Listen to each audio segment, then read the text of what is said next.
IBPS clerk exam pattern and syllabus. So let's get started with the video.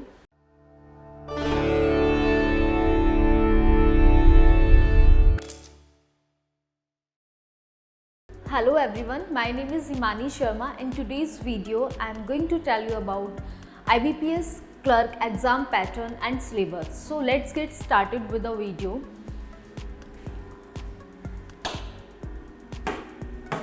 So IBPS clerk exam pattern and syllabus. Institute of Banking Personnel Selection IBPS conduct the IBPS clerk examination for the recruitment of clerical grade position in various public sector bank in India. So IBPS clerk exam जो होता है वो IBPS conduct कराता है clerk level position पे, जो कि different India में लोग रिक्रूट किए जाते हैं इसके थ्रू. सो इसका हम आज एग्ज़ाम पैटर्न के बारे में बात करेंगे एंड इसके सिलेबस के बारे में. सो हम पहले एग्ज़ाम पैटर्न के बारे में बात करते हैं कि एग्ज़ाम पैटर्न क्या है इसका. IBPS clerk examination consist of 2 stages. ये 2 स्टेजेस में कंसिस्ट होता है. Number 1 that is preliminary examination. Preliminary में क्या क्या होता है? इंग्लिश लैंग्वेज होता है, न्यूमेरिकल एबिलिटी होती है, रीजनिंग एबिलिटी होती है एंड ये टोटल कितने मार्क्स का होता है? 100 मार्क्स का. ओके, सो इंग्लिश लैंग्वेज में नंबर ऑफ क्वेश्चंस होते हैं 30, जो कि मैक्सिमम मार्क्स कितने के होते हैं? 30 मार्क्स के होते हैं. एंड टाइम जो होता है इसके लिए वो 20 मिनट्स के लिए आपको टाइम गिवन होता है. न्यूमेरिकल एबिलिटीज़ में नंबर ऑफ क्वेश्चंस 35 होते हैं एंड मैक्सिमम मार्क्स ये 35 के होते हैं. एंड जो टाइम गिवन होता है इसमें वो भी आपको 20 मिनट्स में ये 35 क्वेश्चन करने होते हैं. ये भी 20 मिनट्स में आपको 30 क्वेश्चन करने होते हैं इंग्लिश लैंग्वेज में. नाउ रीजनिंग एबिलिटी में 20 मिनट्स में आपको 35 क्वेश्चंस करने होते हैं, जो कि मैक्सिमम मार्क्स कितने होते हैं? 35 मार्क्स के. सो टोटल मार्क्स जो हो गया ये 100 मार्क्स का हो गया. प्रीलिम्स जो क्लर्क लेवल के एग्ज़ाम्स होते हैं वो सिर्फ 2 स्टेजेस में होता है, प्रिलिमिनरी एंड मेंस एग्ज़ाम. सो इसमें आपका इंटरव्यू इंक्लूड नहीं होता है एंड बाकी आप अदर पोजीशन के लिए लाइक क्लर्क पीओ के लिए आप या फिर आरआरबी के लिए आप क्लर्क पोजीशन पे सिर्फ आपका इंटरव्यू नहीं होता है. बाकी अगर आप हाई पोजीशन के लिए एग्ज़ाम देते हैं तो वहाँ पे आपका इंटरव्यू भी इंक्लूड होता है. इस एग्ज़ाम में सिर्फ आपका प्रिलिमिनरी होता है एंड आपका मेंस होता है. सो प्रिलिमिनरी में क्या क्या सब्जेक्ट्स होते हैं? English language, numerical ability, reasoning. And ये टोटल कितने मार्क्स का होता है? प्रिलिमिनरी आपका प्रीलिम्स होता है 100 मार्क्स का. ओके, एंड टोटल जो टाइम होता है इस एग्ज़ाम के लिए आपकी 60 मिनट्स होती हैं, यानी 1 आवर के लिए आपका पूरा एग्ज़ाम होता है. एंड इसमें मैक्सिमम जो मार्क्स कितने मार्क्स का होता है? 100 मार्क्स का होता है.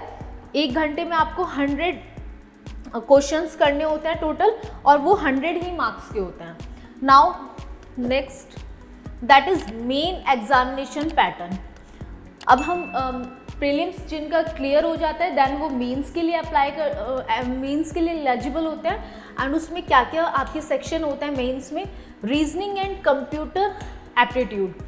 आपका फर्स्ट सेशन क्या होता है? रीजनिंग एंड कंप्यूटर एप्टीट्यूड, जिसमें नंबर ऑफ क्वेश्चंस कितने होते हैं? 50 क्वेश्चंस होते हैं.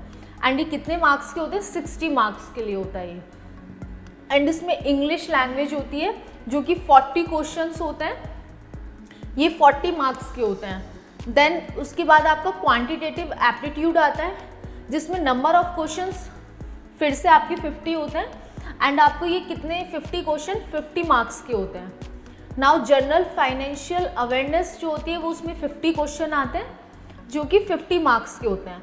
सो टोटल जो क्वेश्चंस हैं वो 190, नंबर ऑफ क्वेश्चन जो है वो 190 है एंड टोटल मार्क्स जो है वो 200.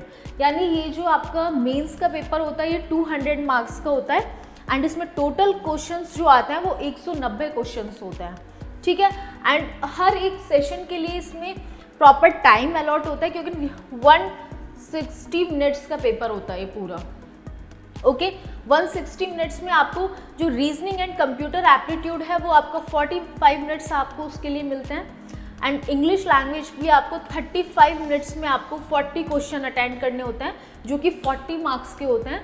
क्वांटिटेटिव एप्टीट्यूड आपका 45 मिनट्स आपको इसके लिए अलॉट किए जाते हैं एंड इसमें 50 क्वेश्चन होते हैं एंड 50 मार्क्स के होते हैं। ये भी जनरल फाइनेंस अवेयरनेस जो होती है वो भी 35 मिनट्स आपको इसके लिए मिलता है। 35 मिनट्स में आपको 50 क्वेश्चंस करने होते हैं जो कि 50 मार्क्स के होते हैं एंड टोटल जो ये टाइम ड्यूरेशन है वो आपको 160 मिनट्स का होता है, जिसमें आपको 200 क्वेश्चंस करने होते हैं, सॉरी आपको 190 क्वेश्चंस करने होते हैं जो कि टोटल 200 मार्क्स के होते हैं। ठीक है, नाउ इसके बाद हम बात करते हैं सिलेबस के बारे में। इंग्लिश लैंग्वेज, फर्स्ट आपका जो है इसमें इंग्लिश लैंग्वेज होता है, तो इंग्लिश लैंग्वेज में जो टॉपिक्स कवर होते हैं वो कौन कौन से होते हैं? Reading comparison, close test, para jumbles, error spotting, fill in the blanks, vocabulary, synonyms, antonyms, word formation, sentence completion, grammar में एक्टिव पैसिव वॉइस आते हैं, डायरेक्ट इनडायरेक्ट स्पीच। सो जो इंग्लिश में आपका इंग्लिश लैंग्वेज में जो टॉपिक्स कवर होते हैं जिसके बारे में आपको पढ़ना है वो ये सारे टॉपिक्स आते हैं। Clerk level, IBPS clerk level exam की बात कर रही हूँ मैं, सो उसमें आपको इंग्लिश लैंग्वेज में ये सारे टॉपिक्स कवर करने हैं। Now come to the second point, that is numerical ability. इसको हम क्वान्टिटेटिव एप्टीट्यूड भी बोलते हैं। इसमें आपको क्या क्या टॉपिक कवर करने होते हैं? Simplification, approximation, number series, data interpretation, table, pie chart, bar graphs, line graphs, quadratic equation, profit and loss, time and work, ratio and proportion, average, simple and compound interest, percentage, mensuration, time, speed, distance and partnership. So ये सारे जो topics होते हैं ये आपको किस में cover करने होते हैं? क्वांटिटेटिव एप्टीट्यूड में आपका ये सारे टॉपिक्स होते हैं। नाउ रीजनिंग एबिलिटी की हम बात करते हैं कि रीजनिंग में आपका क्या क्या टॉपिक्स कवर होते हैं। इसमें आपको पढ़ने होते हैं जो मेन और आपके प्रीलिम्स और मेंस दोनों के लिए इंपॉर्टेंट टॉपिक्स होते हैं, ये जो मैं आपको बता रही हूँ। सो रीजनिंग एबिलिटी में आपको inequality, syllogism, coding decoding, blood relations, direction sense, order and ranking, alpha numeric series, puzzles and seating arrangement, linear circular floor etcetera, ये सारे टॉपिक्स आपको कवर करने होता है। एंड उसके अलावा आपको input output, data sufficiency, logical reasoning, तो ये सारा होल सिलेबस आपको कवर करना होता है रीजनिंग एबिलिटी के अंदर। Okay, now next is journal and financial awareness. इसमें आपको क्या क्या टॉपिक्स कवर करने होते हैं प्रीलिम्स और मेंस के लिए?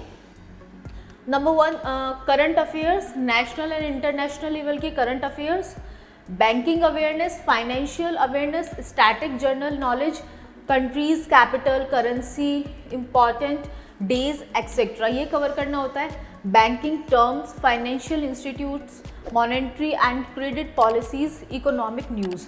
सो ये सारे टॉपिक्स आपको कवर करने होते हैं जर्नल फाइनेंशियल अवेयरनेस के अंदर। Okay, now last that is computer aptitude. इसमें आपको क्या क्या टॉपिक्स आपके मेन होते हैं? Basic of computer, computer fundamentals, MS office में आपको Word, Excel, PowerPoint, internet and networking, operating system, computer hardware and software, keyboard shortcuts. So ये सारे आपको चीज़ें पता होनी चाहिए कंप्यूटर एप्टीट्यूड के अंदर। सो थैंक यू, ये आपका पूरा एक सिलेबस मैंने क्लर्क IBPS क्लर्क के लिए बताया कि आपका एग्ज़ाम पैटर्न कैसा होता है, कैसे क्वेश्चंस होते हैं एंड आपको क्या क्या आपको पढ़ना होता है IBPS क्लर्क के लिए, किस आपको सब्जेक्ट में क्या क्या आपकी इम्पॉर्टेंट टॉपिक्स होते हैं। सो ये सारा आज का वीडियो था। आई होप ये इन्फॉर्मेटिव होगा। जो students and aspirants IBPS clerk के लिए प्रिपरेशन कर रहे हैं उनके लिए बहुत हेल्पफुल होगी वीडियो। Now thank you.